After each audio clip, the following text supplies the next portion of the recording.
Now we will see the sum on risk adjusted discount rate.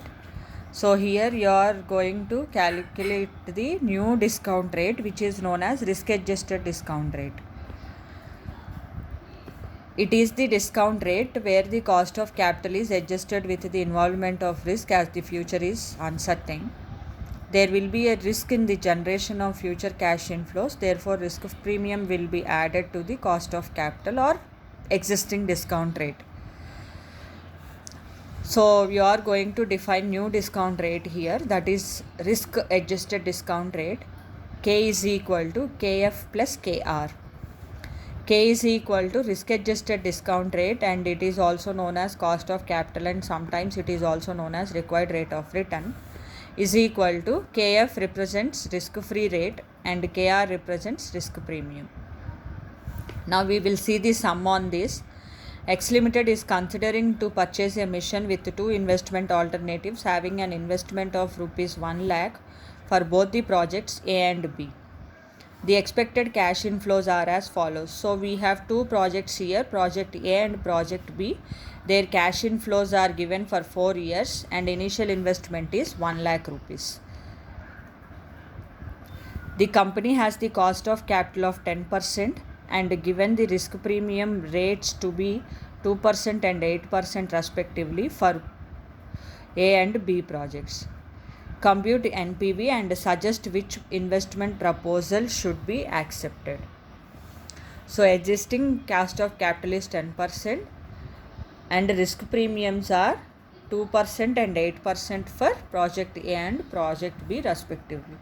Now we will see the solution. So here you need to initially calculate the risk adjusted discount rate. Risk adjusted discount rate formula is K is equal to existing cost of capital plus risk premium rate.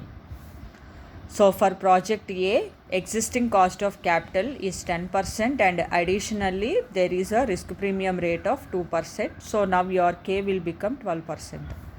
For project B, existing cost of capital is 10% the same plus risk premium rate is 8%, so it will become 18%. Now your risk adjusted discount rates are 12% for project A and 18% for project B.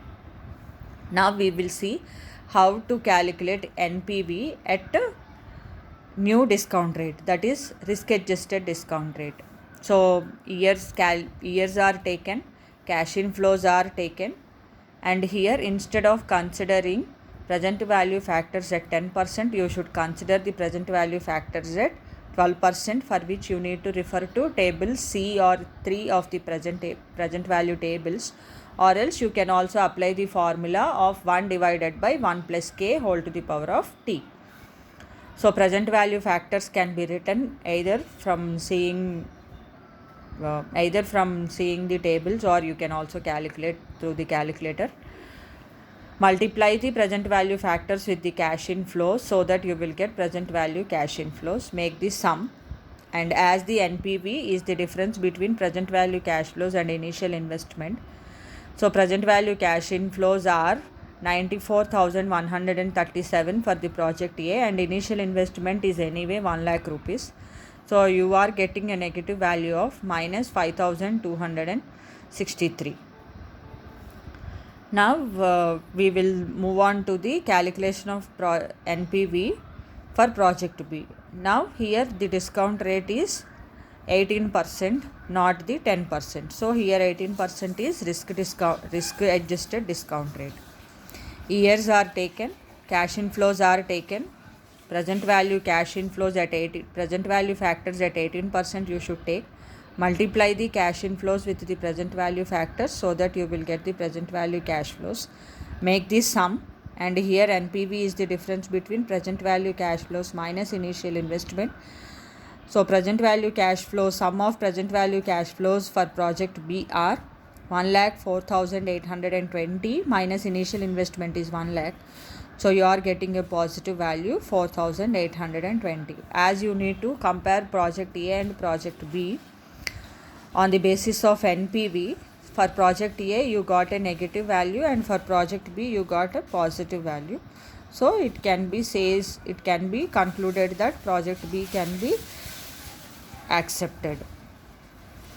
Thank you.